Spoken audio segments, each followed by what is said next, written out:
शुरू करने वाले हैं। Hello everyone, welcome to Avanti classes. My name is Manjit Bhardwaj. तो आज भाई हम आयनिक इक्विलिब्रियम का फर्स्ट लेक्चर करने वाले हैं, तो तैयार रहिए। थोड़ा सा टिपिकल वाला लेसन है, तो अगर आपने इक्विलिब्रियम के सारे न्यूमेरिकल्स सॉल्व कर लिए हैं बहुत अच्छी बात है, नहीं किए तो उनको सॉल्व करना शुरू कीजिए, ठीक है। एनसीईआरटी लगाइए।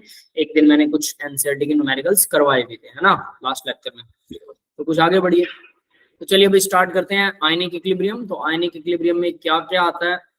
First of all ionic equilibrium क्या है? जो इक्विलिब्रियम होता है वही आयनिक इक्विलिब्रियम में, बस फर्क ये है कि आयंस का equilibrium. Electrolytic and non electrolytic substance क्या होते हैं? Classification of electrolyte, weak and strong electrolyte, ionizing solvent, acid base concept, questions और पीएच के, ठीक है। ये सब हम आज कवर करने वाले हैं। Let's start it. First of all ionic equilibrium. Ionic equilibrium ions का इक्विलिब्रियम है और कुछ नहीं है। It is the equilibrium between the ionized and non-ionized form of species। Ionised और नॉन आयोनाइज्ड के बीच में, यानी कि मान लीजिए कोई AB साल्ट है, तो साल्ट तो सॉलिड होता है, इसके आयन नहीं बने हैं अभी। यस, क्लियर है। साल्ट जैसे NaCl लीजिए, NaCl अभी सॉलिड है। जैसे हम इसको एक्वस फॉर्म में लेके आते हैं तो मान लीजिए कि Na पॉजिटिव और Cl नेगेटिव बन जाता है, प्लस कुछ सॉलिड ये भी बच जाता है, ये घुलता नहीं है पानी में कुछ, ठीक है। हालांकि इसके साथ ऐसा नहीं होता, लेकिन बहुत से साल्ट हैं, बहुत से ऐसे एसिड है, बहुत से ऐसे बेस हैं जो 100% पानी में नहीं घुलते। उसी का जो इक्विलिब्रियम है वही होता है आयनिक इक्विलिब्रियम। मतलब अनआयोनाइज्ड, क्या लिखा हुआ ना, non ionised, non ionised aqueous form plus ionised aqueous form, इनके बीच में जो इक्विलिब्रियम होता है that is called ionic equilibrium. और ये किसमें हो सकता है भाई? आयन कौन बनाता है? एसिड, बेस या साल्ट, तीन ही चीजें आयन बनाती हैं। इसके अलावा और कोई है जो आयन बनाता है? यस, लगता है आपको? नहीं ना, सिर्फ तीन ही चीजें हैं जो आयंस बनाती हैं, तो वही तीन चीजें हैं।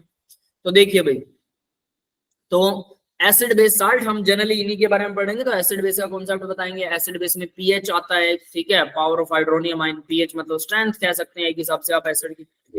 फिर substances that dissolved in water, जो पानी में घुल जाते हैं, या सोलवेंट, वाटर की जगह पर मैंने लिखा है कि सोलवेंट, ठीक है। कैन बी टू टाइप्स, जो डिसॉल्व हो सकते हैं सोलवेंट में, वो दो तरह के होते हैं। एक तो एसिड बेस साल्ट है, यानी कि इलेक्ट्रोलिटिक सब्सटेंस। इलेक्ट्रोलिटिक सब्सटेंस वो होते हैं जो आयंस में टूट जाते हैं। अब सीधी डेफिनेशन है इलेक्ट्रोलाइट की, जो आयन में टूट जाए इलेक्ट्रोलाइट। अब आयन में कौन टूटता है? एसिड बेस या साल्ट। तो एसिड बेस साल्ट सारे क्या होते हैं? इलेक्ट्रोलाइट होते हैं। और नॉन इलेक्ट्रोलिटिक, नॉन इलेक्ट्रोलिटिक कौन से? जो आयन में नहीं टूटते, जैसे कि शुगर है। पानी में चीनी को डिसॉल्व करते हो, चीनी चीनी की फॉर्म में ही पानी में घुलती है, वो टुकड़ों में नहीं टूटती। जबकि NaCl दो टुकड़ों में टूट जाता है। That is the major difference between electrolytic and non electrolytic substances. Yes, clear है बेटा सबको ये? Yes sir. ठीक है। तो शुगर नॉन इलेक्ट्रोलाइट हो गया भाई, जो आयंस में टूट जाए वो इलेक्ट्रोलाइट। और आयन में सिर्फ तीन ही चीजें टूट सकती हैं, एसिड, बेस एंड साल्ट। तो सीधी सी बात है, हमारा मेन फोकस आयनिक इक्विलिब्रियम के अंदर क्या रहेगा? क्योंकि जो आयन में टूटे वही आयनिक इक्विलिब्रियम बनाएगा। अब आयन में टूटने वाले एसिड बेस साल्ट है, तो मतलब हमारा मेन फोकस जो है एसिड बेस साल्ट, इन तीनों की स्टडी होगी, इन तीनों का इक्विलिब्रियम। Let's start it. तो mostly ionic equilibrium is observed. अब मान लीजिए NaCl है, NaCl वो पानी में 100% टूट गया, Na पॉजिटिव बन गया, Cl नेगेटिव बच गया। तो ये इसकी कंसंट्रेशन होगी एट इक्विलिब्रियम। इक्विलिब्रियम पर इसकी कंसंट्रेशन होगी 0। इसकी कुछ कंसंट्रेशन x है, इसकी सपोज दैट इसकी भी x ही होगी, क्योंकि दोनों सेम होते हैं, ये नंबर इनका, है ना। क्लियर है? Yes sir.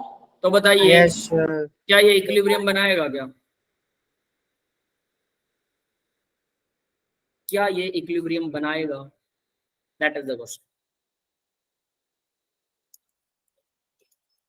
बोलो बोलो। इक्विलिब्रियम कर लिया आप लोगों ने, डेफिनेशन भी आती है, सामने भी लिखा हुआ है, बता दो आपको। फिर भी कंफ्यूजन है? नहीं बनाएगा सर। नहीं बनाएगा? क्यों नहीं बनाएगा? रीजन बता सकते हो? इक्विलिब्रियम तो बनेगा, लेकिन स्टैटिक इक्विलिब्रियम बनेगा। स्टैटिक मतलब रुक जाएगा, वो रिवर्स नहीं जाएगी प्रोसेस। क्यों? क्योंकि NaCl कभी भी पानी में घुला हुआ क्या सॉलिड NaCl बना देता है क्या? नहीं बनाता ना। NaCl तो पूरा पूरा 100% घुल जाता है यहाँ, इसलिए मैंने इसको लिखा 0। तो इसकी तो कंसंट्रेशन 0 हो गई। तो रिएक्टेंट की कंसंट्रेशन अगर 0 है, प्रोडक्ट की कंसंट्रेशन डिवाइडेड बाय रिएक्टेंट की concentration raise to their power of coefficient n1 n2 कुछ भी लगा सकते हैं, वही होता है इक्विलिब्रियम। तो भाई रिएक्टेंट की कंसंट्रेशन ही जब 0 आ रही है तो फिर ये तो इनफाइनाइट हो गया ना, इक्विलिब्रियम तो बनेगा ही नहीं। तो आयनिक इक्विलिब्रियम इसके अंदर तो नहीं बनने वाला। जो साल्ट 100% डिसोशिएट हो जाते हैं, जो एसिड 100% डिसोशिएट हो जाते हैं, जो बेस 100% डिसोशिएट हो जाते हैं, वो हमारा आयनिक इक्विलिब्रियम में काम नहीं आते, क्योंकि हमें मतलब है किससे, स्टैटिक इक्विलिब्रियम नहीं चाहिए हमें, आयनिक इक्विलिब्रियम और डायनामिक इक्विलिब्रियम चाहिए। तो डायनामिक इक्विलिब्रियम से मतलब हमें जो चलता फिरता हो, तो चलेगा तभी जब लेफ्ट वाले राइट, राइट वाले लेफ्ट आते जाते रहते हो। समझ में आया? Yes sir. तो इस तरह से हमें पता है जितने भी स्ट्रॉन्ग एसिड हैं, स्ट्रॉन्ग बेस हैं, स्ट्रॉन्ग साल्ट हैं, स्ट्रॉन्ग एसिड और स्ट्रॉन्ग बेस से मिलकर बनने वाले साल्ट भी स्ट्रॉन्ग साल्ट होते हैं, तो वो सब के सब क्या है, हमारे आयनिक इक्विलिब्रियम का पार्ट नहीं है। बहुत कुछ छोड़ दिया हमने, तो क्या बचा, वीक एसिड, वीक बेस और उनसे मिलकर बनने वाला साल्ट। तो साल्ट हो सकता है कि साल्ट में एक पार्ट स्ट्रॉन्ग एसिड का हो या स्ट्रॉन्ग बेस का हो, दूसरा पार्ट वीक एसिड या वीक बेस का हो। तो साल्ट की कैटेगरी में थोड़ा कंफ्यूजन होगा। एसिड बेस सीधे सीधे हैं, एसिड बेस हमेशा वीक एसिड और वीक बेस ही आयनिक इक्विलिब्रियम बनाएंगे। That's it. क्लियर है भाई? तो हमारा टारगेट क्या रहेगा, वीक एसिड, वीक बेस और साल्ट, जो कि वीक कम से कम एक वीक होना चाहिए उनमें, साल्ट जो बना है दो चीजों से मिलकर, तो उसका एक आयन, चाहे वो एसिड से आए चाहे बेस से, एक आयन वीक वाला होना चाहिए जो उससे चिपका रहे थोड़ा बहुत। समझ में आ गया भाई? Yes sir. ठीक है, चलिए अब आगे बढ़ते हैं। तो ये अब आपको समझ में आ गया कि हम सिर्फ इन दो पर फोकस, इन तीन पर फोकस करने वाले हैं और कुछ नहीं आयनिक इक्विलिब्रियम। लेकिन ये तीनों की कहानी भी थोड़ा सा ट्रेजेडिक हो जाती है, थोड़ी सी खतरनाक हो जाती है। तो चलिए, most of the ionic equilibrium disorder in the weak electrolytes. Ionic equilibrium weak electrolytes नहीं होता है। Weak electrolyte undergo the partial ionization in the aqua solution. Partial, थोड़े से टूटते हैं वो, 100% नहीं टूटते। 100% टूट गए तो स्टैटिक इक्विलिब्रियम हो जाएगा, डायनामिक नहीं रहेगा। तो इलेक्ट्रोलाइटिक सब्सटेंस क्या होते हैं ये मैं बता चुका हूं। जो आयंस में टूट जाएं, they have tendency to produce ions in water, dissociate may be 100% और मे नॉट बी। हो सकता है 100% घुल जाए, हो सकता है 100% ना घुलें। ठीक है भाई, तो उससे कोई फर्क नहीं पड़ता 100% घुल रहे हैं या नहीं घुल रहे हैं। Their solutions conduct electricity. अब ये सबको पता है ना, salt, acid, base, salty water is good conductor of electricity. Ions की वजह से इलेक्ट्रिसिटी फ्लो होती है या फिर इलेक्ट्रिसिटी फ्लो होती है फ्री इलेक्ट्रॉन्स की वजह से। दो ही चीजें हैं जो इलेक्ट्रिसिटी को फ्लो करती है, one is ions, free ions, second is free electron. Free electron होते हैं मेटल के पास, फ्री आयंस होते हैं strong acid, strong base, strong salt के पास, या वीक के पास भी होते हैं पर कम होते हैं। तो एसिड, बेस, साल्ट सबके पास क्या होते हैं, आयंस होते हैं, फ्री आयंस, अगर उन्हें एक्वस फॉर्म में कर दिया जाए। तो यहाँ पर देयर सॉल्यूशन कंडक्ट इलेक्ट्रिसिटी, तो ऑब्वियस है भाई वो भी इलेक्ट्रिसिटी कंडक्ट करते हैं, क्योंकि इलेक्ट्रिसिटी को चलने के लिए दो ही चीजें चाहिए। पहली फ्री इलेक्ट्रॉन, वो मिलते हैं मेटल्स में। दूसरा फ्री आयंस, वो मिलते हैं एसिड, बेस, साल्ट में। ठीक है, चलिए एग्जांपल है, एसिड का एग्जांपल, बेस का एग्जांपल और साल्ट का एग्जांपल। ये इन तीनों से बाहर नहीं जाने वाला, सारी कहानी यही रहेगी। HCl, NH3, NaCl, ये सब इलेक्ट्रोलाइट है। तो एसिड, बेस, साल्ट जो आयन में टूट जाते हैं सब इलेक्ट्रोलाइट। आगे बढ़ते हैं बेटा। नेक्स्ट देखिए, नॉन इलेक्ट्रोलाइटिक सब्सटेंसेस, जो इलेक्ट्रोलाइट नहीं है, they don't produce ion, their solution don't conduct electricity. Example urea, glucose, sugar solution, glucose डालते हो, ग्लूकोज भी शुगर का ही पार्ट है। ठीक है, यूरिया, यूरिया का फॉर्मूला आता है किसी को, C डबल बॉन्ड NH2, ये होता है यूरिया का फॉर्मूला। अगर इस NH2 की जगह पर अगर मैं C डबल बॉन्ड CH3 लगा दूं, क्या बन जाएगा ये, what is this, acetone, first ketone, nail polish remover. हाँ भाई, याद आया, 10th में किया था। Yes sir. है ना, acetone, first ketone, nail polish remover होता है ये। जनरली हमारे घरों में हमारी सिस्टर्स और हमारी मदर्स वगैरह यूज करती हैं इसको, है ना। तो ये वही है, acetone, first ketone, nail polish remover. इसका फॉर्मूला यूरिया से सिमिलर है, याद रख लेना, यूरिया का और इसका फॉर्मूला सिमिलर है। समझ में आया? जिस पहले दिन से मैं पढ़ाने लगा हूं ना 11th और 12th क्लास को, उस पहले दिन से ही मैं ये हर क्लास में बोलता हूँ, हर बच्चे से बोलता हूँ कि यूरिया का और एसीटोन का फॉर्मूला सिमिलर है, हर बार बोलता हूं, याद रख लेना। फिर भी अगर आपको किसी दिन कंफ्यूजन हुई तो सोच लेना कि कुछ आने जाने तो है ही नहीं। तो यहाँ यूरिया का फॉर्मूला ये लिख रखा मैंने, दिख रहा है सबको क्या ये वाला फॉर्मूला यूरिया, और नीचे एसीटोन का फॉर्मूला है भाई, इसका नाम नेल पॉलिश रिमूवर है। First ketone acetone common name है nail polish remover. Yes clear है बेटा सबको? Yes sir. ठीक है, इसके बाद degree of dissociation ionization alpha, alpha हम कर चुके हैं, अल्फा पता है ना सबको।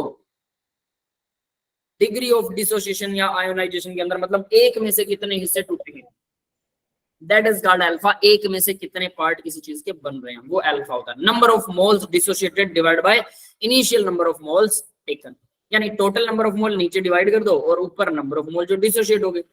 परसेंट अगर अल्फा को 100 से मल्टीप्लाई कर दो परसेंट हो जाता है, ये हम पहले कर चुके हैं, इक्विलिब्रियम में आ चुका है। हाँ भाई क्लियर है ये सबको? Yes sir. है ना, इसके ऊपर ज्यादा फिर मत्था मारने की जरूरत नहीं है। अब ये अल्फा यहाँ यूज होने वाला, मैंने बताया था आपको कि ये यूज होता है। Classification of electrolyte, strong electrolyte में अल्फा की वैल्यू अप्रोक्सीमेटली 1 होती है। 1 का मतलब अल्फा अप्रोक्सीमेट 1, इसका मतलब 100%। 1 को 100 से मल्टीप्लाई कर देंगे परसेंटेज आ जाएगा, तो इसका मतलब वो 100% टूट जाते हैं। स्ट्रॉन्ग इलेक्ट्रोलाइट 100% टूट रहे हैं, जैसा कि NaCl है। तो मैंने बोला NaCl को अगर आप ले रहे हो, Na पॉजिटिव बना रहे हो, Cl नेगेटिव बना रहे हो, तो यहाँ पर जब इक्विलिब्रियम आ जाएगा, स्टैटिक इक्विलिब्रियम आएगा इसका, इसकी कंसंट्रेशन 0 हो जाएगी। इसकी X है तो इसकी भी X ही रहेगी, है ना। क्यों 0 हो जाएगी? क्योंकि पूरा का पूरा डिसोसिएट हो जाता है, completely it will be dissociated into its ion. That is why ये क्या है, स्ट्रॉन्ग इलेक्ट्रोलाइट है। 100% अल्फा की वैल्यू है 1, 1 बोले दो 100%। 1 को 100 से मल्टीप्लाई कर दो, अल्फा को 100 से मल्टीप्लाई करेंगे परसेंट आ जाती है। यस क्लियर है बेटा? Yes sir. ठीक है, अब आगे देखते हैं। इसी के अंदर वीक इलेक्ट्रोलाइट के अंदर क्या होता है, अल्फा की वैल्यू 1 से कम होती है, बहुत कम। इसने बोला अल्फा की वैल्यू लेस देन 1, 2 बार लेस देन लगा दिया, बहुत कम। वैसे बहुत कम नहीं, थोड़ी बहुत कम भी चलेगी, कोई दिक्कत नहीं है, बट कम होनी चाहिए 1 से। तो स्ट्रॉन्ग और वीक आपको समझ में आ गया इलेक्ट्रोलाइट। ये तो वैसे भी हम बात कर रहे हैं जो 100% डिसोसिएट हो जाता है, मतलब स्ट्रॉन्ग है। आगे बढ़ते हैं बेटा, वीक इलेक्ट्रोलाइट की स्टडी करते हैं। स्ट्रॉन्ग वाले अपने काम के लिए मैंने बोल दिया पहले, कितना आसान है ना। अब वीक इलेक्ट्रोलाइट के ऊपर ही है, यानी कि वीक एसिड, वीक बेस और साल्ट, उनसे मिलकर बनने वाले साल्ट, दैट इज स्ट्रॉन्ग, और सॉरी वीक इलेक्ट्रोलाइट। और यही हमारे काम के, यही फोकस है और यही प्रॉब्लम करेंगे, है ना। जो स्ट्रॉन्ग पर्सन होते हैं ना, वो किसी के फचड़े में टांग नहीं अड़ाते, अपना काम करते हैं, आप पैसा कमाते हैं, बढ़िया बढ़िया जिंदगी जीना चाहते हैं, ठीक है, मेहनत करते हैं पूरी, कोई दिक्कत।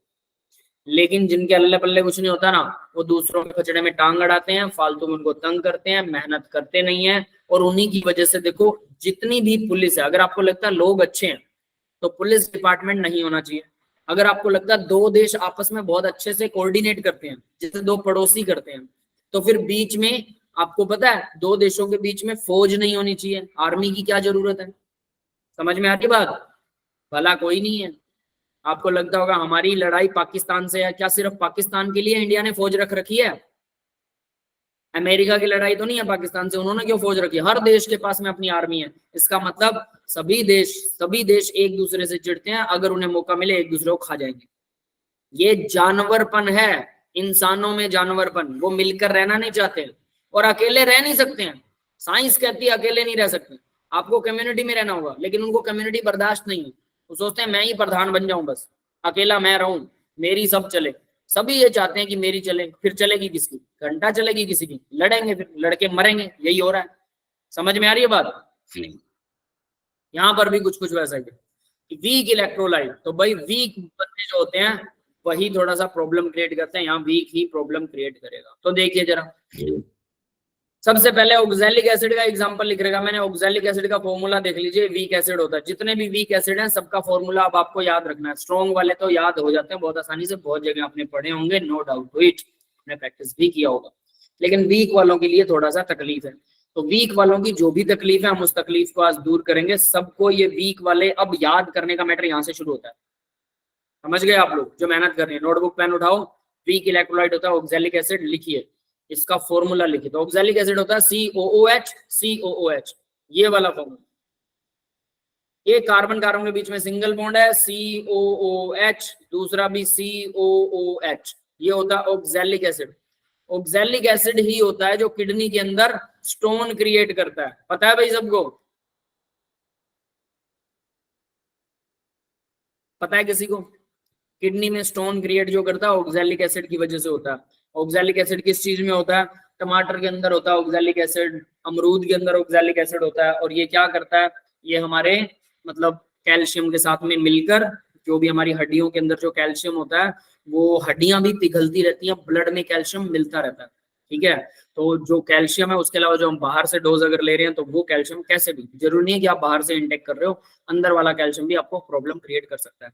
तो भाई वो जो कैल्शियम है उसके साथ में मिलके वो किडनी के अंदर जम के बैठ जाता है ऑक्सैलिक एसिड। अगर आप में कोई जेनेटिकल डिसऑर्डर है तो कोई ऐसा काम है जो ऐसी चीजें आप खाते हैं, एसिडिक चीजें ज्यादा खाते हैं, जैसे चाउमीन बर्गर खाने वाली पीढ़ी है हमारी, है ना, आप सभी लोग चाउमीन बर्गर इडली डोसा समोसा ये चीजें खाते हैं, सब तली हुई चीजें हैं। इसके अलावा पिज्जा बर्गर, है ना, और पता नहीं क्या क्या नाम है, हॉट डॉग, है ना, गरम कुत्ता भी खाते हैं हम लोग। तो जो भी हम चीजें खाते हैं वो सब के सब क्या करते हैं, उस सब के सब हमारे एसिड ब्लड को एसिडिक बना देते हैं। ब्लड अगर एसिडिक हो गया तो ब्लड के अंदर ऑक्सैलिक एसिड जो है वो जमा होना शुरू हो जाता है, और वो फिर कैल्शियम के साथ में प्रॉब्लम क्रिएट करता है, और कैल्शियम क्या करता है, हमारी किडनी में जम जाता है। इसी वजह से किडनी स्टोन होता है। कुछ लोगों में जेनेटिकल भी होता है, यही है वो। इसका फॉर्मूला पढ़ लो, अब बता देना जिसे। क्लियर है? Yes sir. तो ये ऑक्सैलिक एसिड है। अभी अब इसको अगर फॉर्मूले के फॉर्म में लिखें H2C2O4, H2C2O4, that is the formula of oxalic acid. याद रखिएगा इसको, ऑक्सैलिक एसिड वीक इलेक्ट्रोलाइट। तो देखिए weak electrolyte is an electrolyte that does not completely dissociate, पूरा ना टूटे, कुछ ना कुछ बच जाए। मान लो 50% टूट गया, या 30%, 40%, 10%, 20%, 1%, 2%, किसी भी परसेंटेज में वो ब्रेक डाउन हो जाता है आयंस में, लेकिन 100% नहीं होगा, बस सीधी सी बात है। It include weak acid and weak base. इनमें वीक एसिड और वीक बेस होते हैं, साल्ट होते हैं, वो बाद में बात करेंगे। तो एसिड बेस दोनों वीक हैं। यहाँ देखिए H2CO3, H2CO3 क्या होता है? Carbonic acid, water plus carbon dioxide, ये बनाते हैं। नीचे देखिए वाटर प्लस कार्बन डाइऑक्साइड, ये बनाते हैं H2CO3, carbonic acid. Yes, clear है भाई? Yes sir. अब कार्बोनिक एसिड क्या काम करता है उसके बारे में बात करते हैं। सॉरी, कार्बोनिक एसिड क्या करता है? आपके जो आप कोल्ड ड्रिंक पीते हो ना, कोल्ड ड्रिंक में बहुत सारा लॉट्स ऑफ कार्बन डाइऑक्साइड होता है, पानी हमारी बॉडी में होता ही होता है। तो ये ब्लड के अंदर चला जाता है कार्बन डाइऑक्साइड, ब्लड में जाने के बाद वाटर के साथ रिएक्शन करके कार्बोनिक एसिड बनाता है। ये वो कार्बोनिक एसिड है जो हमारी हड्डियों को गला देता है। ये वो कार्बोनिक एसिड है, हमारी हड्डियां कमजोर होती हैं कार्बन डाइऑक्साइड की वजह से, तो कार्बोनिक एसिड हमारी हड्डियों को गला देता है, उसमें से कैल्शियम निकाल लेता है। यही वो कार्बोनिक एसिड है, सिर्फ हड्डियां ही नहीं, इसके बाद की सुनिए, यही वो कार्बोनिक एसिड है जो आपको किडनी स्टोन देता है, इसी की वजह से होता है। समझ गए? जिस कोल्ड ड्रिंक को हम बहुत चाव से पीते हैं वो हमारी हड्डियां तक कमजोर कर देती है, हमारे ब्लड को एसिडिक बनाता है, क्योंकि कार्बोनिक एसिड है, एसिड नाम ही एसिड आ गया, हालांकि वीक एसिड है लेकिन एसिडिक बनाता है। क्लियर है भाई? Yes sir. और कमाल की बात यह है कि अगर आप नींबू पीते हैं जिसके अंदर ऑर्गेनिक एसिड होता है, टार्ट्रिक एसिड होता है, शायद पता नहीं, सिट्रिक एसिड है ना, तो जो सिट्रिक एसिड होता है नींबू के अंदर वो हमारे ब्लड को बेसिक बनाता है। कमाल ये, वो हमारे ब्लड को बेसिक बनाता है और ये एसिड हमारे ब्लड को एसिडिक बनाता है। इसलिए नींबू पानी पीजिए, बेस्ट एवर चीज है। लेकिन हम लोग तो कोल्ड ड्रिंक के बिना जिंदा नहीं रह सकते, है ना, उसके अंदर जब तक वो झाग उठते हुए नहीं देखेंगे तब तक तो पता नहीं क्या होगा, है ना, जी मचलाने लग जाता है ना। कोल्ड ड्रिंक के बिना नींबू पानी देख के तो अच्छा नहीं लगता, फील गुड नहीं होता, है ना। यही है, इसी वजह से बुढ़ापे में जल्दी मरो, चिंता मत करो, है ना। चलिए आगे बढ़ते हैं। तो ये अब आपको समझ में आ गया होगा कार्बोनिक एसिड क्या है। नेक्स्ट बढ़ते हैं बेटा आगे। नेक्स्ट देखिए वीक एसिड एग्जांपल था H2CO3, ये है कार्बोनिक एसिड। NH4OH, अब ये क्या होता है? अमोनिया का डायग्राम हम लोग कर चुके हैं। NH3 एक लोन पेयर होता है अमोनिया के पास, होता है ना? Yes sir. तो एक लोन पेयर है अमोनिया के पास में, और NH3 107 डिग्री का एंगल होता है, ट्राइगोनल पिरामिडल इसकी शेप होती है। NH3 दैट इज NH3, ये रहा। पानी के साथ जब इसे मिलाते हैं तो पानी दो टुकड़ों में टूट जाता है, H positive plus OH negative. पानी भी डिसोशिएट होता है बट पानी बहुत कम डिसोशिएट होता है, बहुत कम। ठीक है, पानी भी डिसोशिएट होता है बट लेस डिसोशिएट होता है। तो होता क्या है ये देखिए जरा, इलेक्ट्रॉन एक जाएगा हाइड्रोजन H पॉजिटिव आयन पानी में से, हाइड्रोजन जो है वो पॉजिटिव आयन एक इलेक्ट्रॉन ले जाएगा, एक इलेक्ट्रॉन ले गया तो हाइड्रोजन के पास एक इलेक्ट्रॉन चला गया, इसका पॉजिटिव चला गया, तो पॉजिटिव किसके पास आएगा, नाइट्रोजन के ऊपर पॉजिटिव चार्ज आ गया। क्या बन गया, NH3 ऑलरेडी था, एक H और आ गया, NH4 पॉजिटिव, दिस वन दिखाई दे रहा है सबको, NH4 पॉजिटिव। क्लियर है भाई? सर ये वाला एक बार फिर से बता दो। फिर से बताऊं, चलो बना के नया बनाते हैं। अमोनिया, अमोनिया का स्ट्रक्चर तो सबको पता है, यस सर। इसका 107 डिग्री का बॉन्ड एंगल होता है, इसके पास एक लोन पेयर होता है, ठीक है। अब मान लीजिए वाटर जो है वो दो हिस्सों में टूट जाता है, वाटर भी डिसोशिएट होता है, बहुत कम डिसोशिएट होता है बट होता है, H positive OH negative ion, दो आयन्स में। ये जो H पॉजिटिव आयन है ये यहाँ पर आता है, अमोनिया को जब वाटर में डाला जाता है तो H पॉजिटिव आयन यहाँ पर आता है, और ये क्या करता है, अमोनिया से एक इलेक्ट्रॉन छीन लेगा, क्योंकि पॉजिटिव आयन उसको एक इलेक्ट्रॉन चाहिए, तो ये एक इलेक्ट्रॉन अमोनिया से ले लेता है। तो अब नाइट्रोजन से ले रहा है एक इलेक्ट्रॉन, नाइट्रोजन पे पॉजिटिव आ गया, हाइड्रोजन को अपना इलेक्ट्रॉन मिल गया, इलेक्ट्रॉन तो सबके एक जैसे ही होते हैं, तो अब इन दोनों के बीच में क्या बन गया, बॉन्ड बन गया, और ये केमिकल बॉन्ड की वजह से नाइट्रोजन के ऊपर आ गया पॉजिटिव, तो ओवरऑल ये क्या बन गया, NH4, नाइट्रोजन पर पॉजिटिव होता है, हालांकि हम इसे यहाँ भी लिख सकते हैं NH4। समझ में आ गया सबको? Yes sir. ये जो OH नेगेटिव पानी का बचा हुआ था ये अब पॉजिटिव आयन के साथ ये चिपक जाता है, तो NH4OH ये कुछ इस तरह का कॉम्बो बनाता है, NH4OH। Ammonium hydroxide it is called. हाँ भाई क्लियर है, ammonium hydroxide. Yes sir. Yes sir. आगे देखिए NH4 का स्ट्रक्चर कैसा हो जाता है, पहले था ट्राइगोनल पिरामिडल, अब भी इसका स्ट्रक्चर कैसा हो गया, चार चीजें जुड़ गई, चार नाइट्रोजन जुड़ गए, तो ये परफेक्ट टेट्राहेड्रल बनाएगा, टेट्राहेड्रल, परफेक्ट टेट्राहेड्रल है ना, बिल्कुल। और बॉन्ड एंगल कितना हो जाएगा, 109 डिग्री 28 मिनट, ये इसका बॉन्ड एंगल 107 से 109 डिग्री हो जाएगा, क्योंकि लोन पेयर अब गायब हो गया इसका। तो ये कुछ इस तरह से होता है भी, अमोनियम हाइड्रोक्साइड बनता है, that is also a base, और वीक बेस होता है NH4 प्लस OH नेगेटिव। याद रख लेना, ये सारे एसिड बेस जो बता रहा हूँ ओपन कर करके, आपको ये याद होनी चाहिए, लिख के बना के देखिएगा वरना याद नहीं रखेगा। तो यहाँ NH4OH था, NH4 पॉजिटिव OH नेगेटिव, इन्होंने तो सीधा बताया और मैं भी ऐसा बोल सकता था, बट मैं आपको स्ट्रक्चर इल्यूसिडेशन भी बता रहा हूँ कि इसका स्ट्रक्चर ऐसा, हमने ये याद किया। नेक्स्ट देखिए, तो कार्बोनिक एसिड आ गया, NH4OH आ गया, ऑक्सैलिक एसिड आ गया, उसके बाद में नेक्स्ट देखिए, they dissociate partially in the aqua solution, ये पार्शियली थोड़ा बहुत डिसोशिएट होते हैं, पूरे नहीं टूटते हैं। वीक एसिड, अब बात करते हैं वीक एसिड्स की, ठीक है, वो क्या थे, ये बेस था ये एसिड था, दोनों के एग्जांपल आ गया। अब उसमें अब ये आता है वीक एसिड्स का, एक और वीक एसिड इन्होंने दे रखा है कार्बोक्सिलिक एसिड CH3COOH, इसका 5% सॉल्यूशन क्या होता है भाई, विनेगर, सुना है नाम, सिरका, सिरका जिसे बोलते हैं, विनेगर। 5% सॉल्यूशन का मतलब 5% कार्बोक्सिलिक एसिड होता है और 95% पानी होता है, उल्टा मत कर देना गलती से भी। ये टेस्ट में कसैला होता है, कसैला मतलब बकबका उल्टी सी आएगी, लेकिन पेट के लिए बहुत अच्छा होता है, स्टमक के लिए। इसमें अचार बनाया जाता है, बहुत सी चीजें इसमें, हमारे जो अचार बनते हैं वो इसमें प्रिजर्व किए जाते हैं, इसमें डाल दिए जाते हैं, ठीक है। खाने में अच्छा होता है, पेट के लिए बहुत अच्छा है, थोड़े से अमाउंट में अचार में डल सकता है, कोई दिक्कत नहीं, वो टेंशन नहीं देता। लेकिन अगर आप डायरेक्ट इसको पीना चाहेंगे 5% को पी सकते हैं, आधा गिलास। अगर आपका डाइजेशन अच्छा नहीं हो रहा, पेट दुख रहा है, ठीक है, और डाइजेशन की वजह से कुछ आपने खराब खा लिया था उसकी वजह से दुख रहा है या ज्यादा खा लिया, तो आप इसको इतना सा एक आधा गिलास 30 ml के आसपास, 30 ml आप इसको डाल के पी सकते हैं। 5% सॉल्यूशन को पीना है, कहीं आप लैब वाला मत उठा लेना गलती से, वो 100% होता है, शायद उससे कम ज्यादा होता है, मुझे याद नहीं अभी अच्छे से, लेकिन वो तो बिल्कुल अच्छा नहीं होता, क्योंकि वो पीने वाला नहीं होता, ईटेबल कुछ भी नहीं होता, केमिस्ट्री लैब में कुछ भी खाने लायक नहीं होता, नमक भी खाने लायक नहीं होता। अगर कोई बच्चा एक हैवी साल्ट में अपना स्पैचुला चम्मच डालता है और फिर नमक वाले में चम्मच डाल देता, तो हैवी साल्ट आ गया नमक में, जो लैब का नमक होता है। पहली बात वो पूरा प्योर नहीं होता, फूड ग्रेड नहीं होता, खाने के लायक नहीं होता, समझ रहे हो ना, तो कुछ भी ऐसा खाने लायक होता नहीं लैब में। तो ये हमारे पेट को अच्छा करता है। क्लियर है भाई? Weak acid, carboxylic acid, CH3COOH, इससे विनेगर बनाया जाता है। इसका नाम क्या है, एथेनोइक एसिड। अब एक चीज बताता हूँ, लोग शराब को अच्छा बताते हैं, इसकी वजह से बताते हैं, ये है बिहाइंड द रीजन। कि आप लोग बोलेंगे कि बहुत से लोग हैं आपको आर्ग्यू में फंसा लेंगे कि शराब अच्छी होती है, पेट के लिए अच्छी होती है, ठीक है। उसका रीजन ये है, विनेगर।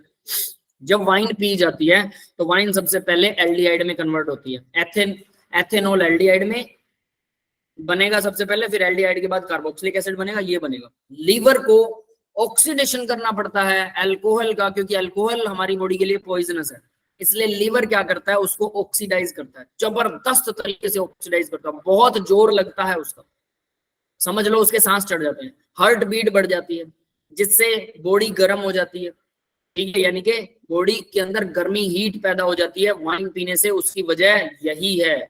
और इसको बनाने में, ये हमारी बॉडी के लिए खराब नहीं होता, इसको बनाने के लिए लिवर को, हार्ट को, किडनी को बहुत सारा काम करना पड़ता है। यूं समझ लो उनको सुबह से लेकर और 24 घंटे की मजदूर पे लगा दिया आपने, ना सोने दे रहे ना खाने दे रहे, बेचारे को टिकने नहीं दे रहे। शराब ये असर करती है, उसके बाद इसको इसमें बदलती है।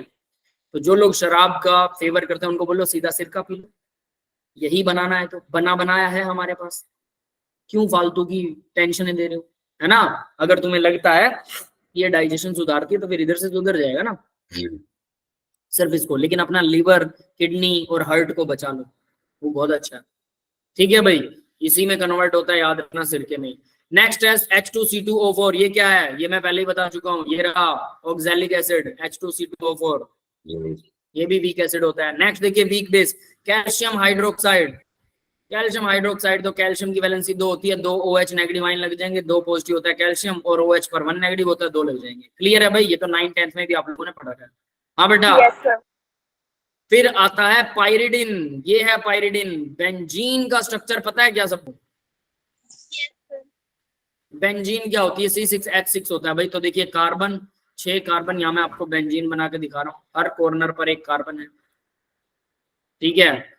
इस तरह से ये बेंजीन का स्ट्रक्चर है, इसमें 3 डबल बॉन्ड होते हैं, 3 डबल बॉन्ड, सार दे, ये वाला, ये वाला, ठीक है भाई, ये है बेंजीन। अब बाकी की वैलेंसी कार्बन की हाइड्रोजन से पूरी होती है, तो हम देखते हैं कि हर कार्बन ने 3 बॉन्ड तो खुद दूसरे कार्बन के साथ बना रखे, एक डबल बॉन्ड है, एक सिंगल बॉन्ड है, तो हर एक कार्बन के 3-3 बॉन्ड पूरे हैं, तो चौथी वैलेंसी हाइड्रोजन से पूरी हो जाएगी। ये होता है बेंजीन, बहुत काम आएगा आगे +1 में, हम ऑर्गेनिक में इसी के सारे राग गाएंगे बेंजीन के। आधी तो ऑर्गेनिक केमिस्ट्री बेंजीन ने ही अपने नाम कर रखी है, ठीक है। तो ये है बेंजीन, ऑर्गेनिक कंपाउंड होता है। अब इसी के जैसा, सिर्फ इसमें से यहाँ इसको CH को हटा दो, तो CH को कैसे हटाएं, यहां से एक कार्बन उड़ गया और एक हाइड्रोजन उड़ गया। अब बीच में क्या डालना है, बीच में डालना नाइट्रोजन, तो यहाँ पर हमने नाइट्रोजन डाल दिया। नाइट्रोजन की वैलेंसी 3 होती है, तो 3 तो पूरी हो रही है, इसकी कोई दिक्कत नहीं है। एक लोन पेयर भी होता है नाइट्रोजन पर, लोन पेयर भी बना दो, यानी कार्बन और हाइड्रोजन को निकाल के नाइट्रोजन डायरेक्टली फिट करना है। तो फॉर्मूला पहले बेंजीन का क्या था, 6 ही कार्बन थे, 6 ही हाइड्रोजन थे बेंजीन में। यहाँ क्या हो रहा है, 6 कार्बन की जगह कार्बन रह गए 5, हाइड्रोजन भी एक कम हो गया, हाइड्रोजन भी 5 हो गए, और एक नाइट्रोजन लग गया। यस, क्लियर है? Yes sir. ये भी बेस होता है, यानी कि सीधी बात, इसको बोलते हैं पाइरिडिन, और ये भी बेस होता है। नाम याद रहे ना रहे, नाम आगे आ जाए ऑर्गेनिक में अच्छे से याद हो जाएगा, कोई टेंशन नहीं है, बट इसका स्ट्रक्चर याद कर लो, ये भी बेस होता है, ये है इसका फॉर्मूला। क्लियर है बेटा? ठीक है, अब आगे बढ़ते हैं। तो भाई ये वीक बेस हो गए। All sparingly soluble salt, sparingly, AgCl, BaSO4। अब इनका रट्टा मारना जबरदस्त तरीके से, जबरदस्त बोले तो छप जाने चाहिए आपके आंखों में ये, ठीक है। जैसे कहते हैं ना, सांप, 2 सांप होते हैं, अगर एक को मार दो तो दूसरे की आंखों में उसकी फोटो छप जाती है, फिर वो मारने के लिए रात को आता है हमारे। वैसे ही आपकी आंखों में इनकी फोटो छप जानी चाहिए, ये भी सांप के जैसे ही है, ठीक है। AgCl और BaSO4, sparingly soluble salt. Sparingly का मतलब बहुत ही कम, कितने कम, इतने की ना के बराबर, यूं समझ लो घुलते ही नहीं है, समझ गए? क्लियर है सबको?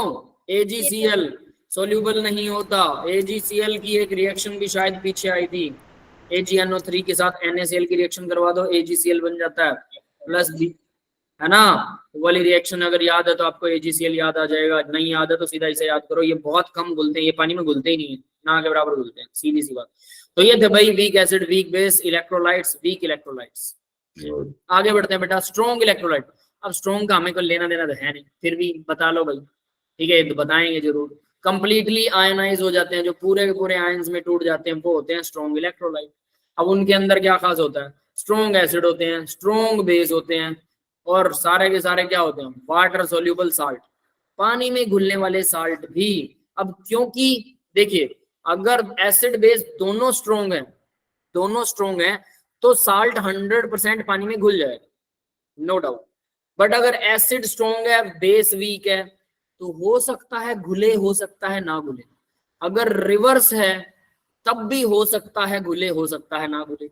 अब आप सोचोगे ये क्या मतलब है भाई, ये तो रट्टा मारना पड़ेगा, क्योंकि इसकी कोई इसका सिर पैर नहीं है कि एसिड स्ट्रॉन्ग हो, वीक हो, बेस स्ट्रॉन्ग है, वीक है, तो वो पानी में घुलेगा नहीं घुलेगा। We can't say anything about this. समझ में आ रही है? Yes sir. तो यानी कि साल्ट के बारे में, अगर दोनों स्ट्रॉन्ग से हैं, एसिड और बेस दोनों स्ट्रॉन्ग थे और उनसे मिलकर साल्ट बना है, तो पक्का वो पानी में घुलेगा। लेकिन अगर दो में से एक वीक है, याद रखना, एक वीक है दूसरा स्ट्रॉन्ग है, तो हो सकता है घुले, हो सकता है ना घुले, दो में से कोई एक वीक।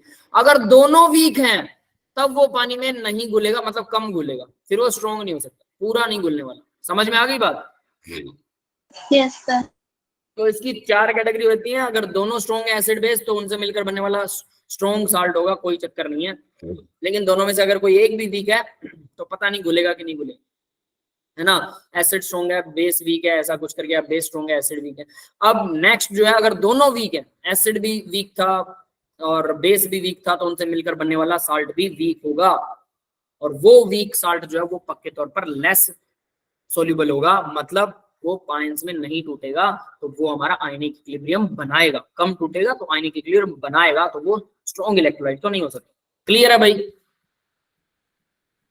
तो साल्ट के लिए कुछ बहुत ज्यादा अच्छा कह नहीं सकते कि कौन सा स्ट्रॉन्ग है कौन सा वीक है, इसलिए आपको रट्टा ही मारना पड़ेगा। इसीलिए मैंने आपको बोला था कि ये इसको सांप की तरह आंखों में छाप लो। HCl NaOH दोनों स्ट्रॉन्ग है, सबको पता है। कोई ऐसा है जिसको ये पता हो कि भाई इन दोनों में से कोई एक वीक भी होता है? No sir. है ना, सबको पता है। तो HCl पूरा का पूरा टूट जाएगा, स्ट्रॉन्ग इलेक्ट्रोलाइट है, बात खत्म। भाई ये एक रेजोनेंस स्ट्रक्चर है कार्बोक्सिलिक एसिड का, CH3COOH। तो H पॉजिटिव आयन चला गया यहाँ से, और ये नेगेटिव आयन जो है ये रेजोनेटिक स्ट्रक्चर है, और ये मैंने करवा रखा है रेजोनेटिक स्ट्रक्चर, याद है सबको? Yes sir. है ना। तो बस ये रेजोनेटिक स्ट्रक्चर बनाया मैंने, और मुझे नहीं पता है मैंने किस लिए बनाया था, शायद नीचे कुछ आगे आएगा, फिर बताते हैं आपको। तो देखिए जरा क्या होता है। अब they dissociate almost completely in the aqua solution. तो एक्वा सॉल्यूशन में वो लगभग कंप्लीटली डिसोशिएट हो जाते हैं। NaOH और KOH, सोडियम हाइड्रोक्साइड अगर डिसोशिएट हो रहा है तो KOH भी होगा, क्योंकि ये तो स्ट्रॉन्ग मेटल है। Strong acid HCl, H2SO4, HNO3 सब स्ट्रॉन्ग है। Soluble salt, all soluble salt, अब इन्होंने साल्ट के लिए ना ऑल सोल्यूबल बोला, जो घुल जाता है। अब कैसे पता लगेगा, घोल के देखना पड़ेगा। तो यहाँ देखिए NaCl, और ये देखिए कार्बोक्सिलिक एसिड वाला साल्ट।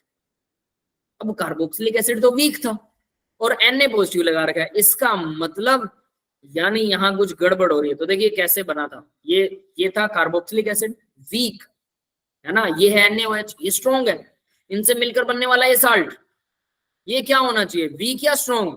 नहीं कह सकते।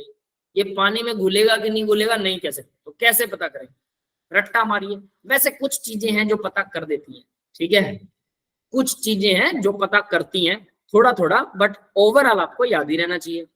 प्लस वाटर, ठीक है। तो देखिए भाई, क्योंकि ये रेजोनेंस में रहता है इस तरह से, तो इसको सोडियम इसके पास आएगा, कहेगा भाई मैं तेरे साथ चिपकना चाहता हूं, ये डबल बॉन्ड बना लेगा, कहेगा मेरे पास जगह नहीं है। फिर सोडियम कहेगा चल भाई मैं तेरे पास आ रहा हूं, ये अब ये डबल बॉन्ड बना लेगा, ये कहेगा मेरे पास भी जगह नहीं, और ये सोडियम को बेचारे को घुमाते रहते हैं। समझ में आ रहा है? Yes sir. इस तरह से ये सोडियम को अपने पास नहीं चिपकाएंगे, दैट इज वाई ये पानी में सोल्यूबल है, पक्का है। तो इस तरह के साल्ट पानी में सोल्यूबल होते हैं। अब ये कैसे पता लगेगा, इस तरह का रेजोनेंस अगर किसी मॉलिक्यूल का आपको नहीं आता, नया मॉलिक्यूल आपके लिए, तो फिर ऊपर वाला जाने। फिर हम कुछ नहीं कर सकते। अगर याद नहीं है तो कुछ नहीं हो सकता, याद है तो फिर कुछ बात बन सकती है। इसीलिए practice makes you perfect.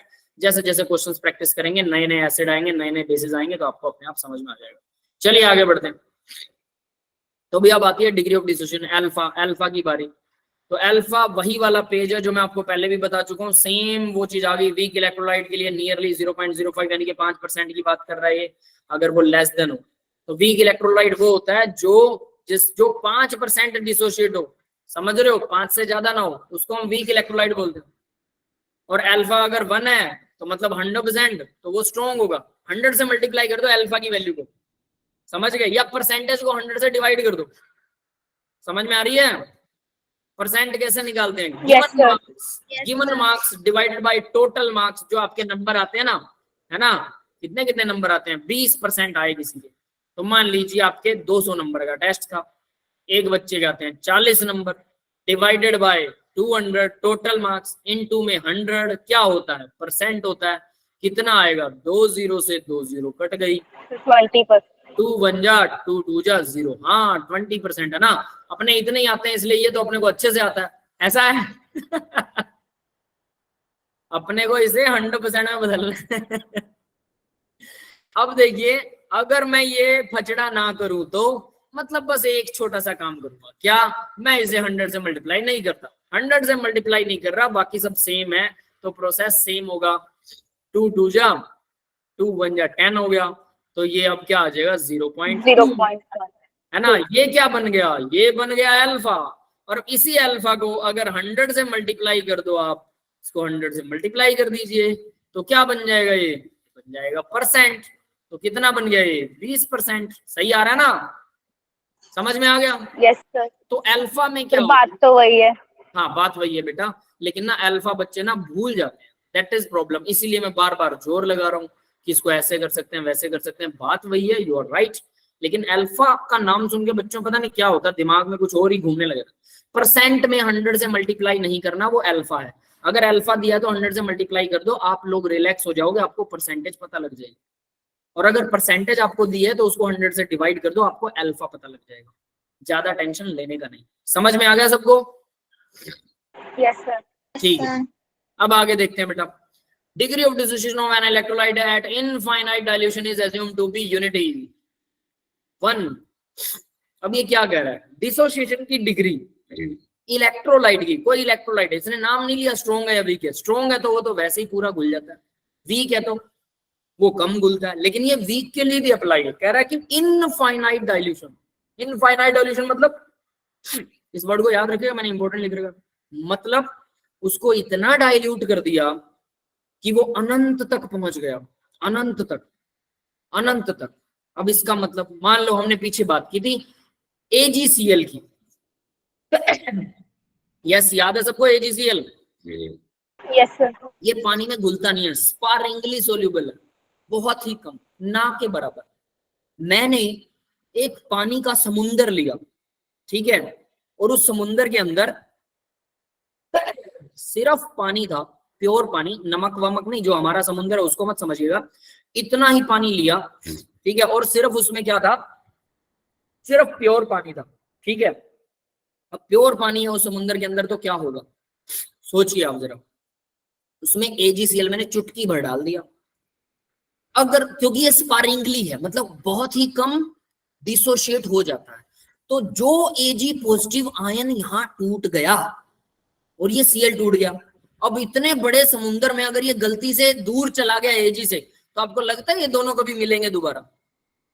No sir. नहीं मिलेंगे। तो हम कह दें कि ये 100% डिसोशिएट हो जाएगा, क्योंकि जो दूसरा साल्ट होगा, जो दूसरा मॉलिक्यूल होगा, वो भी कभी ना कभी तो टूटेगा। एक बार अगर गलती से टूट गया, क्योंकि सब मॉलिक्यूल एक दूसरे से दूर हैं, और अगर टूट गए तो वो फिर दोबारा नहीं मिलने वाले, वो बिछड़ जाएंगे। कुंभ का मेला है ये, जो कुंभ के मेले में चला गया, बिछड़ गया, 12 साल बाद दोबारा भरेगा, तो कोई आएगा उस बच्चे को दोबारा लेके 12 साल बाद। फिल्मों में दिखाते होते थे पहले, याद है?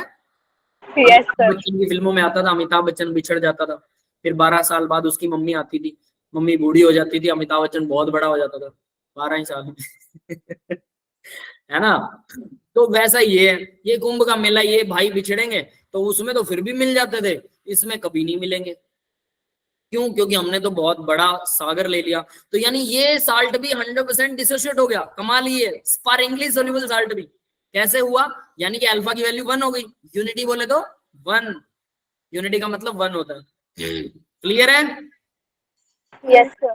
अब देखिए इलेक्ट्रोलाइट एट इनफाइनाइट, तो यहां पर हम बात जो कर रहे थे कि इनफाइनाइट डाइल्यूशन पर, मतलब अनंत पानी या कुछ भी आपने डाल दिया सॉल्वेंट, तो वो अल्फा की वैल्यू 1 हो जाती है। यस भाई, ये बात अब सबको समझ में आ गई 1 कैसे होगी। Yes sir. क्लियर है? बाकी के स्टूडेंट भाई वो कोई बोल ही नहीं रहा है, सब लोग जाग रहे हैं। अभिजय यहाँ पर है लेकिन बोल ही नहीं रहा हूँ। आहद, अंकित, सर मैं आर्यन, हेलो बेटा, क्या बात है, एनर्जी बड़ी डाउन आज तो। Yes sir. नहीं सर, वो थोड़ा फैमिली क्या हो मैटर गया? हो गया सर। नाना एक्सपायर कर गए कल 5 बजे। सर कल 5 बजे मेरे नाना एक्सपायर कर गए, तो मैं थोड़ा हमारे घर में। ओके सॉरी बेटा, चलो कोई बात नहीं, ठीक है, आप हमारा नहीं सर, कंडोलेंस आपके साथ है, नो वरी। अगर आप क्लास भी लीव करना चाहें तो कोई दिक्कत वाली बात नहीं। मैं कोई दिक्कत नहीं, क्लास लेने में दिक्कत नहीं है, पर मैं जहाँ मतलब थोड़े मेरे सराउंडिंग में लोग थोड़े, मैं ठीक है, बहुत क्या ज्यादा। बीमार थे क्या नाना जी आपके? नो सर, पता नहीं, मतलब मेरे को कंफर्म भी नहीं है उनकी मतलब मैं हम लोग तो दिल्ली में थे, उनको अचानक से मम्मी को फोन आया कि ही एक्सपायर्ड। मेरे को तो ये भी नहीं पता उनको था क्या। ये था कि उनकी बॉडी में मतलब महीने में 1 से 2 बार ब्लड चढ़ता था, but he was an healthy guy. मतलब जैसे लोग बताते हैं उनके बारे में कि वो चल फिर लेते थे, खेतों में अकेले चले जाते थे, मतलब उनको नीड, स्टिक की नीड नहीं पड़ती थी उनको चलने में। 87 या फिर समझ गया। 86 की, तो हार्ट अटैक से मरे हैं ऐसा मतलब हार्ट लगता अटैक है। हो सकता है काफी, बेटा। पता नहीं सर, अब पोस्टमार्टम किसी ने करवाया ही नहीं उस टाइम पे, क्या करते, तो पता वो नहीं। आपके मामा जी वगैरह उनको जरूर पता होगा बेटा, नो वरी अबाउट दिस, वो जानते होंगे, उनसे पूछोगे ना, डॉक्टर्स को एक बार तो बंदा दिखाता ही है उस टाइम पर। चलो भाई, जो ऊपर वाला चाहे बेटा, देखो जिसका जितना टाइम लिखा है, मैंने एक चीज फील की है, आप मुझसे पढ़ रहे हो, मुझे जानते हो, है ना, ऑनलाइन है, हम कभी मिले नहीं। मैंने एक चीज फील की है, जिससे हम जितना जानते हैं, कई बार हम अपने पड़ोसी से बहुत दूर हो जाते हैं, अपने सगे भाई से दूर हो जाते हैं, जैसे आप लोग ही देखो, है ना। तो यानी कि जिसके साथ जितना साथ लिखा है ना ईश्वर ने, कुछ लोग विदेश में चले जाते हैं, सगा भाई है, वो बचपन में ही छोटा था तब थोड़ा बहुत खेला साथ में, उसके बाद विदेश में चला गया, दोबारा कभी मिला ही नहीं। हो सकता है कोई विदेश से बंदा आपके पास आए और वो आपके पास इतना अच्छा मिल जाए कि आप सारी उम्र आपके साथ रह जाए। तो ये सब जो है ये डेस्टिनी होती है, इसको मैं अच्छे से जानता हूँ, मानता भी हूँ, आप लोग भी मानेंगे डेफिनेटली। हमारे पेरेंट्स कौन बनेंगे, हमें जानेगा कौन, हम विदेश में किससे बात करेंगे, नहीं भी करेंगे, शायद कभी ना जाएं, शायद बचपन में चले जाएं, है ना। मैं आप लोगों को मिल रहा हूँ, आपसे बात कर रहा हूँ, ये सब हमारी डेस्टिनी है। जितना टाइम हमारा साथ लिखा होगा उतना टाइम हम आप एक दूसरे से बात कर पाएंगे। जैसे ही हो सकता है कि पूरा लाइफ टाइम आपका साथ लिखा हो, मतलब हो सकता है आप बड़े होकर ऐसे प्रोफेशन में आ जाओ जो मेरे वाला प्रोफेशन हो और हम लोग हमेशा साथ रहें, मेरे पड़ोसी बन जाओ, तो भी ये भी हो सकता है। हो सकता है मेरे कांटेक्ट में रहो, जस्ट कि मेरे को कॉल करते रहो, कुछ भी हो सकता है। तो लाइफ के अंदर ना हम डिसाइड कर ही नहीं सकते कि कौन हमें मिलेगा कौन नहीं मिलेगा। जो भी हमें मिलता है ना, कई बार लोग बोलते हैं हमने लव मैरिज की, मैंने कहा लव मैरिज नहीं है, ये डिसाइडेड था ऑलरेडी कि आपको इस इंसान के साथ रहना है। आप लव किससे कर सकते हो? जो आस पास रहता है, जिसे जानते हो। 7 अरब से ज्यादा लोग हैं दुनिया में, उसमें 50% अगर फीमेल 50% मेल मान लें हम, लगभग लगभग, तो यानी कि 3.5 अरब में से आपको कौन जानेगा और किससे आपका प्यार होगा, कौन कह सकता है भाई? कौन आपका पेरेंट बनेगा, कौन कह सकता है? पॉसिबल ही नहीं है, ये डेस्टिनी है। क्वांटम केमिस्ट्री के जैसा है, जैसे इलेक्ट्रॉन की फाइंडिंग की प्रोबेबिलिटी कहीं भी हो सकती है ना, वैसे ही कोई भी आपको टक्कर सकता है, और उसका अगर आपके साथ डेस्टिनी लिखा है तो हम उससे मिलते हैं, जितने टाइम के लिए लिखा है उतने टाइम के लिए मिलते हैं, उसके बाद में हम उस इंसान को होते हुए भी कई बार खो देते हैं, कई बार वैसे खो देते हैं। तो भाई सब ऊपर वाला जब तक वो चाहता है ना बेटा, तब तक सब कुछ ठीक है। जिस दिन उसने सोच लिया ना, फिर वो सोचने भी नहीं देते, है ना। तो होप सो सब ठीक करेगा भाई भगवान, है ना, उन्हीं के ऊपर है सब कुछ। तो चलिए बेटा थोड़ा आगे बढ़ते हैं अब। ओके। तो डिग्री ऑफ डिसोसिएशन अब आपको समझ में आ गया होगा, है ना, कि भाई ये 1 होता है अगर इनफाइनाइट डाइल्यूशन कर देते हैं तो। अब देखिए अगर ये greater than equal, as the dilution increases the extent amount of the dissociation also increases. ठीक है, ये वही चीज समझा रही जो मैंने अभी आपको समुद्र वाले एग्जांपल दिया। On dilution, probability of interaction between the dissociated ions and decrease, thus backward reaction decrease rate also decrease होता है. This dilution जो है वो forward की तरफ चला जाता है. ठीक है. Probability of interaction, यही चीज बता रहा था कि वो आपस में बेचारे मिल ही नहीं पाएंगे क्योंकि समुंदर बहुत बड़ा है. इंटरेक्शन की प्रोबेबिलिटी कम हो गई तो फिर बैकवर्ड डायरेक्शन तो चल ही नहीं सकती, रिएक्शन फॉरवर्ड ही चलेगी. आयोनाइजिंग सोलवेंट, भाई आयोनाइजिंग सोलवेंट क्या होते हैं? ऐसे सोलवेंट जो पानी में टुकड़ों में टूट जाते हैं. तो देखिए केमिस्ट्री का बेस्ट रूल है यहाँ पर. Mostly in chemical compounds the rules are follows like dissolves like. Chemistry का सबसे बेस्ट रूल है जो पूरी लाइफ के ऊपर भी एप्लीकेबल होता है. हमें जो सामने इंसान टकरेगा वो भगवान डिसाइड करता है, हम नहीं करते, याद रखें. अभी मैं इसी चीज की बात बोल रहा था. लेकिन हमारी बनेगी किससे? जैसे हम हैं हमारी उससे बनेगी. दूसरा इंसान तो हमें दुखी करेगा. लाइक डिसॉल्व्स लाइक, जो जैसा है उसकी उसी के साथ बनती है, ये ध्यान रखें. ठीक है. तो यहाँ पर ये मोस्ट इंपोर्टेंट रूल है. तो अगर कोई आयनिक है तो आयन में ही उसे आयन ही लाइक होंगे. देखो एक्सेप्शन आर ऑलवेज देयर. कुछ लोग ऐसे होते हैं जो दोनों तरह के इंसानों के साथ, तीनों तरह के हर इंसान के साथ में कंफर्टेबल होते हैं, लेकिन कुछ लोग सिर्फ अपनी जोन में ही कंफर्टेबल होते हैं, जोन से बाहर वो कंफर्टेबल नहीं होते. ठीक है. तो सब तरह की बातें सीधी और साफ चीज है, नॉर्मल बात है. तो यहाँ पर लाइक डिसॉल्व लाइक का रूल अपनी लाइफ में भी अप्लाई करके देखना, हमेशा कामयाब रहेगा ये. तो solvent products of ions be polar. Polar में पोलर होगा भाई, नॉन पोलर में नॉन पोलर डिसॉल्व होता है, सीधी सी बात है. Ionizing solvent is generally taken as what? पानी आयनाइजिंग है, पोलर सॉल्वेंट है. पोलर क्या होते हैं पता है सबको? हमने है ना पोलर सॉल्वेंट हमने बहुत बार करेगा. पोलर मतलब जिसमें दो पोल होते हैं, slightly negative slightly positive. Water जो है जैसे H2O slightly negative, oxygen slightly positive, hydrogen. Oxygen पर स्लाइटली नेगेटिव क्यों? क्योंकि इसके ऊपर क्या होता है? इलेक्ट्रोनेगेटिव एलिमेंट है, हाइड्रोजन से इलेक्ट्रॉन छीन लेता है तो थोड़ा सा नेगेटिव इसकी तरफ आता है, थोड़ा सा पॉजिटिव इनकी तरफ. तो ये क्या बन गए? दो पोल बन गए, टू पोल्स. इसीलिए इसको बोलते हैं डाईपोलर, और सिंपली इसे हम पोलर बोल सकते हैं, पोलर सॉल्वेंट. क्लियर है? Yes sir. Yes sir. अब एक क्वेश्चन आता है भाई, which of the following is a strong electrolyte? Fused NaCl. Fused का मतलब क्या होता है भाई? पहले तो ये बताओ. लिक्विड NaCl फ्यूज्ड का मतलब. और याद मेल्टेड, और याद रखना यहाँ पर पानी नहीं है इसमें. NaCl को इतना गर्म कर दिया कि वो मेल्ट हो गया. It is not water. Yes, got it guys? Yes sir. Sir. ठीक है. तो इसमें पानी नहीं है. अब NaCl कितने डिग्री पर मेल्ट होता है पता है आपको? लगभग 800 डिग्री सेल्सियस पर मेल्ट होता है. मेल्ट होने का मतलब Na पॉजिटिव और Cl नेगेटिव, ये दो आयंस में टूट जाएगा. यस, क्लियर है बेटा सबको? Yes sir. है ना. फिर उसके बाद में आता है एसिटिक एसिड. एसिटिक एसिड तो NaCl जो है वो Na पॉजिटिव और Cl नेगेटिव में टूट गया, 100% टूट जाएगा, बात ही खत्म है. नेक्स्ट देखिए एसिटिक एसिड. एसिटिक एसिड हमें पता है वीक इलेक्ट्रोलाइट होता है, वीक एसिड है ना. ये नहीं होता. H2SO4 स्ट्रॉन्ग है, NaOH स्ट्रॉन्ग है. तो ये तीनों सिर्फ एक को छोड़कर बाकी तीनों. क्लियर है? Yes sir. Yes sir. Solution दिखा रखा है भाई. सॉल्यूशन में वही कहानी है, सारी की सारी सॉल्यूशन आप पढ़ सकते हैं. अब बात आती है एसिड बेस कॉन्सेप्ट की. एसिड बेस कॉन्सेप्ट तो जरा देखिएगा. एसिड बेस कॉन्सेप्ट क्या कहता है? ठीक है. एसिड और बेस क्या होते हैं, कैसे होते हैं, अब ये बहुत ध्यान से करना है. याद रख लेना, अगर एसिड बेस कॉन्सेप्ट आपका क्लियर नहीं है तो ये पूरा लेसन आपके दिमाग के ऊपर से जाएगा.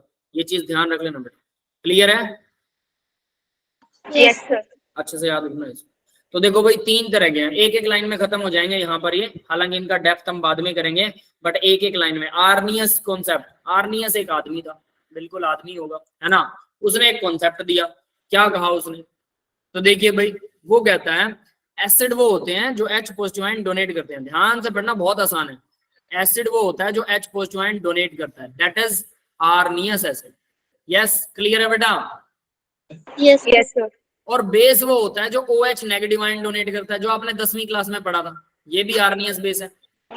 Yes sir. तो 10वीं क्लास में जो पढ़ा था 10th लेवल पर एसिड और बेस, वही होता है आर्नियस एसिड और Arrhenius base. H positive ion donate करने वाला acid, OH negative ion donate करने वाला बेस.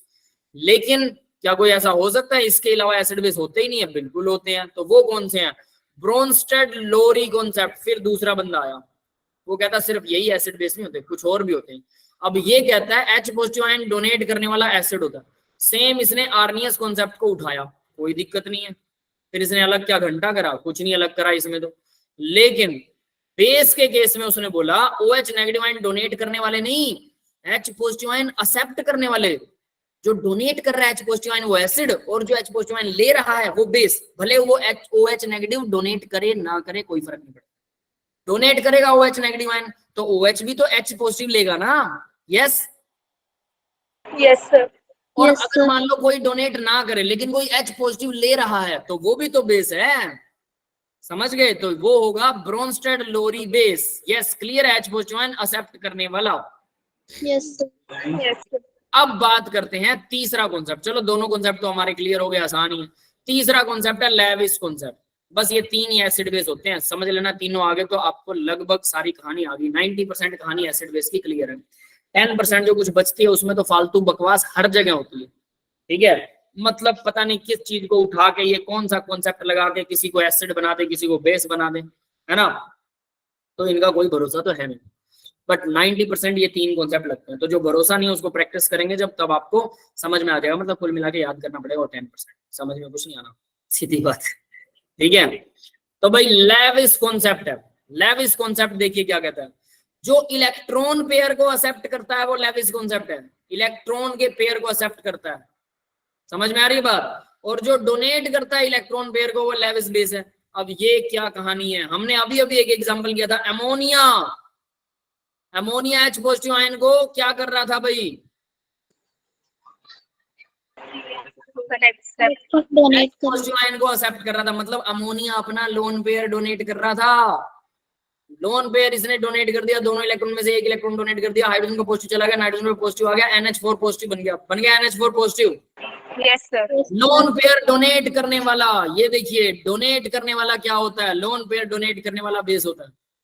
यस कौन सा बेस होता है, लेविस बेस। कौन डोनेट कर रहा है, अमोनिया। अमोनिया क्या है, लेविस बेस। तो NH3 को बोल सकता हूं लेविस बेस है। Yes sir. अब लोन पेयर एक्सेप्ट कौन कर रहा है, H पॉजिटिव आयन। तो H पॉजिटिव आयन को बोल सकता हूं लेविस एसिड है। Yes sir.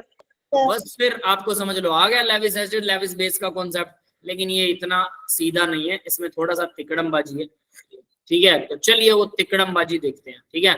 और ब्रोंस्टेड लोरी कॉन्सेप्ट में भी तिकड़मबाजी है भाई, ये भी बता देता हूँ, ठीक है। वो तिकड़मबाजी नेक्स्ट लेक्चर में कवर करेंगे, ठीक है। लेकिन सिंपल सिंपल आपको ये तो सिंपल चीजें तो याद होनी चाहिए। जब ये याद होगा ना फिंगर टिप्स पे, फिर मैं नाम लूंगा, हाँ हम बात कर रहे हैं लेविस एसिड की, लेविस बेस की, तो आपको दिमाग में छप जाना चाहिए कि अमोनिया लेविस बेस है और H पॉजिटिव आयन जो अमोनिया ले रहा है वो लेविस एसिड है। लेकिन H पॉजिटिव आयन तो अकेला पॉजिटिव आयन है, वो कैसे ले रहा है, वो तो मतलब थोड़ा सा अनकंफर्टेबल सा हो गया। तो हम बात करेंगे अब BH3, ये भी लोन पेयर को एक्सेप्ट करता है।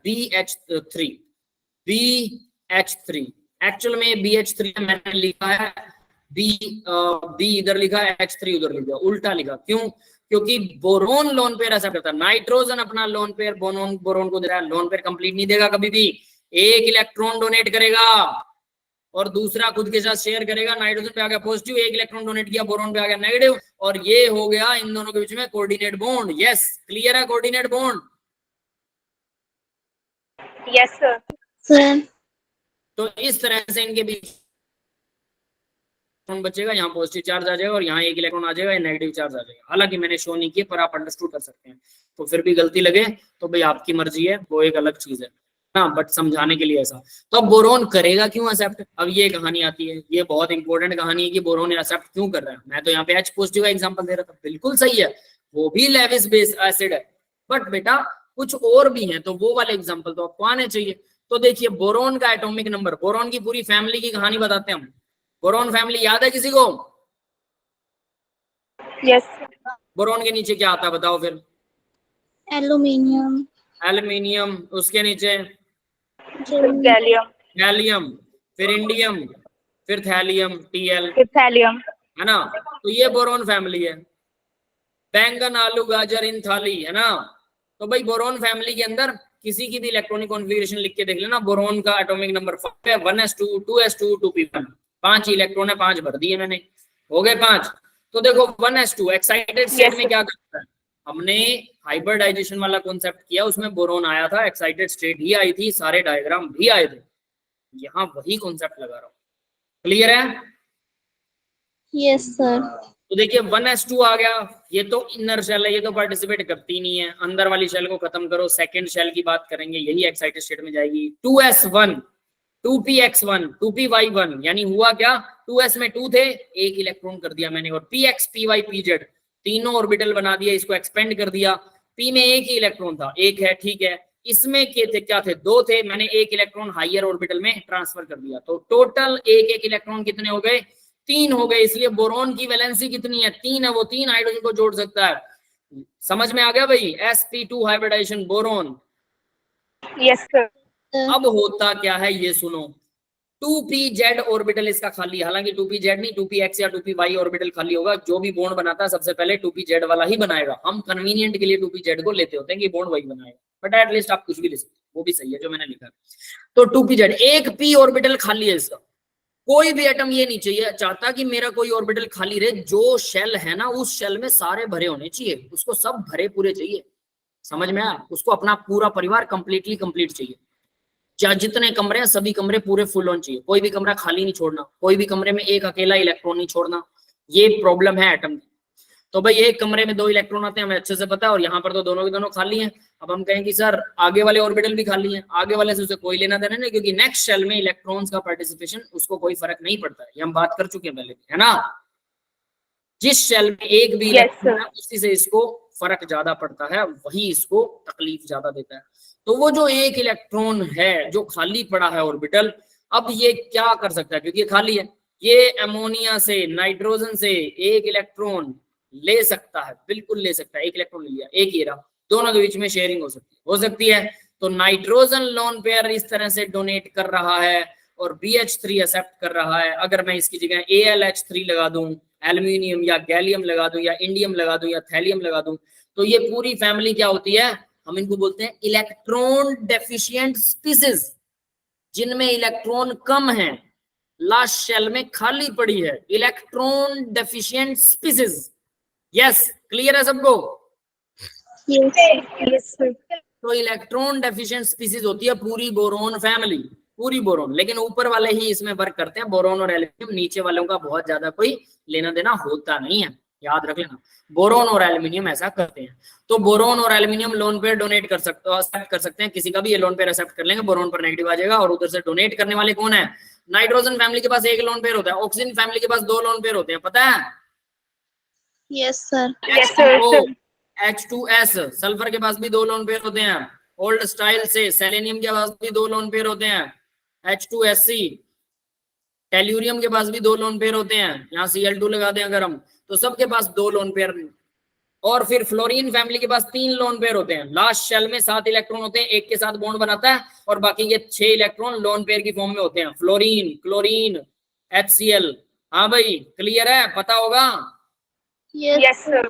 तो ध्यान दोगे तो आपको समझ में आएगा क्या, नाइट्रोजन फैमिली जो है, याद रखना अब जरा, nitrogen boron family electron deficient, कम होते हैं लास्ट शेल। उसके बाद बोरोन के बाद क्या आता है, carbon family, completely complete electrons होते हैं, ना कम ना ज्यादा, किसी से बॉन्ड नहीं बनाते, मतलब किसी का इलेक्ट्रॉन ले भी नहीं रहे, दे भी नहीं रहे, अपने वाले सारे के सारे अपना अपने इलेक्ट्रॉन से काम चलाते हैं, 4 वैलेंसी होती है, जिसके साथ समझौता कर लिया उसी के साथ रहते हैं, फालतू में दूसरों को उंगली नहीं करते। यहाँ आप ध्यान दो, नाइट्रोजन उंगली कर रहा है, मेरे पास ज्यादा है भाई, बोरोन को तू ले ले, बोरोन कह रहा है मेरे पास खाली ऑर्बिटल पड़ा है, ठीक है मुझे डोनेट कर दे। ये लोग ऐसा कुछ नहीं करते, ये कहते हैं हम अकेले हैं, बॉन्ड बनाना तो पहले टूटेगा एक और उसके बाद में दूसरा बनेगा। Carbon family, yes, royal family कह सकते हैं आप इसे, क्लियर है?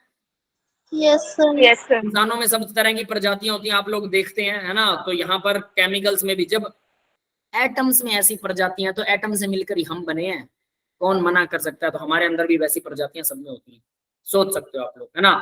तो बोरोन, फिर उसके बाद में ये हाफ इनमें कम होते हैं, इनमें कंप्लीट होते हैं। फिर उसके बाद कार्बन के पास क्या आता है, नाइट्रोजन, 1 लोन पेयर होता है, ऑक्सीजन फैमिली 2 लोन पेयर होते हैं, फ्लोरीन फैमिली 3 लोन पेयर होते हैं। तो इनको बोलते हैं इलेक्ट्रॉन एक्सेस एटम्स या एक्सेस फैमिली बोल सकते हैं, जिनमें इलेक्ट्रॉन ज्यादा होते हैं। यस, क्लियर है बेटा? Yes sir. Yes sir. तो सिर्फ बोरोन फैमिली जिसके पास में डेफिशिएंट होता है, बाकी सब तो फालतू वाले हैं, और कार्बन रॉयल फैमिली है उसके पास पूरे पूरे होते हैं। तो ये है कहानी। तो इस तरह से इनके बीच में कोऑर्डिनेट बॉन्ड बनता है और इसको बोलते हैं acid base adduct. Acid base adduct. Adduct का मतलब ADDUCT, अडक्ट, जुड़ गए दोनों एक दूसरे के साथ, एसिड बेस अडक्ट। तो ये इस तरह से वर्क करता है। नेक्स्ट जो लेक्चर आएगा उसके अंदर भी इस पे थोड़ी सी चर्चा करेंगे। तो भाई लोन पेयर डोनेट करने वाला Lewis base, lone pair accept करने वाली family boron family, Lewis acid. Clear है? इसके अलावा कोई और कर सकता है? किसी पे पॉजिटिव चार्ज हो वो भी कर सकता है ना एक्सेप्ट? Yes sir. किसी पे नेगेटिव चार्ज हो, क्लोरीन नेगेटिव ले लिया, क्लोरीन नेगेटिव भी लोन पेयर डोनेट कर सकता है, वो भी बेस है। लेकिन ये दोनों स्पीसीज हमने न्यूट्रल वाले लिए हैं क्योंकि इंपॉर्टेंट तो यही है। बाकी तो आपको आंखें बंद करके भी नजर आएंगे कि पॉजिटिव है तो इलेक्ट्रॉन लेगा पक्का, नेगेटिव है तो इलेक्ट्रॉन देगा पक्का। बट ये दोनों महाशय ऐसे हैं जो ना नेगेटिव है ना पॉजिटिव, तो इन ये आपस में इलेक्ट्रॉन ट्रांसफर करेंगे कि नहीं, इसके बारे में हमें डेप्थ में पता होना चाहिए। तो समझ में आ गया होगा अभी बोरोन इलेक्ट्रॉन एक्सेप्ट क्यों करता है, यस और not? Yes sir. Yes sir.